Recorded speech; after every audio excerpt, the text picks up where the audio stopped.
अस्सलामु अलैकुम वरहमतुल्लाह। दफ्तर के करीब फुटपाथ पर बैठे उस बूढ़े से आते जाते जूते पॉलिश करवाना उसका मामूल था। मगर अजीब बात जो मैं गुज़िश्ता कई दिनों से नोट कर रहा था वो ये थी कि वो हर बार जूता पॉलिश करवाने के बाद उस बुजुर्ग से उलझता कि पॉलिश ठीक नहीं की, सो दोबारा करो। और हैरत की बात यह कि 2 बार पॉलिश करवाने का मुआवजा भी 2 बार अदा करता, जबकि जूता वो मेहनती बुजुर्ग पहली बार भी बहुत अच्छे से चमकाता। मेरे दोस्त के एतराज़ पर वो हल्की सी मुस्कुराहट के साथ जूते फिर से पॉलिश करके अपनायत से उसके पाँव में पहनाता। मैंने आज अपने दोस्त से उसके इस फेल की वजह पूछी तो वो गोया हुआ, जो शख्स इस उम्र में मेहनत से कमा रहा हो वो बहुत खुददार होता है।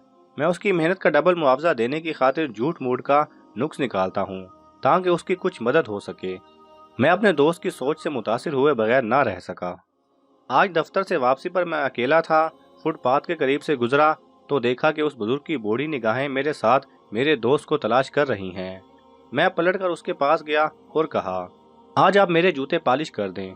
पॉलिश हुए जूते पाँव में डालते वक्त मैंने जेब से 5 रुपए का सिक्का बूढ़े की तरफ बढ़ाया तो वो सिक्का देखकर बोला, बेटा 5 नहीं 10 रुपए मुआवजा लेता हूँ पॉलिश का।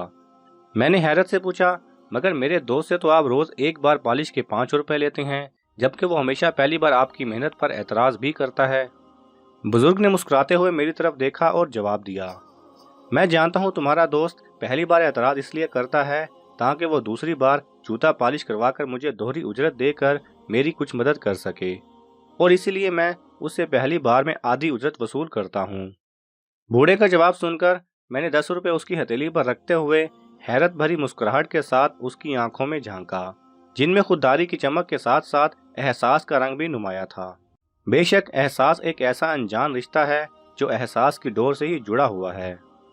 अगर आपको ये वीडियो पसंद आए तो इसे लाइक और शेयर कीजिए। किसी भी किस्म के सवाल और इजहार राय की खातिर कमेंट्स कीजिए और मज़ीद ऐसे दिलचस्प वीडियोस देखने के लिए हमारे चैनल को सब्सक्राइब करें और साथ में बने बेल आइकन पर लाजमी क्लिक करें।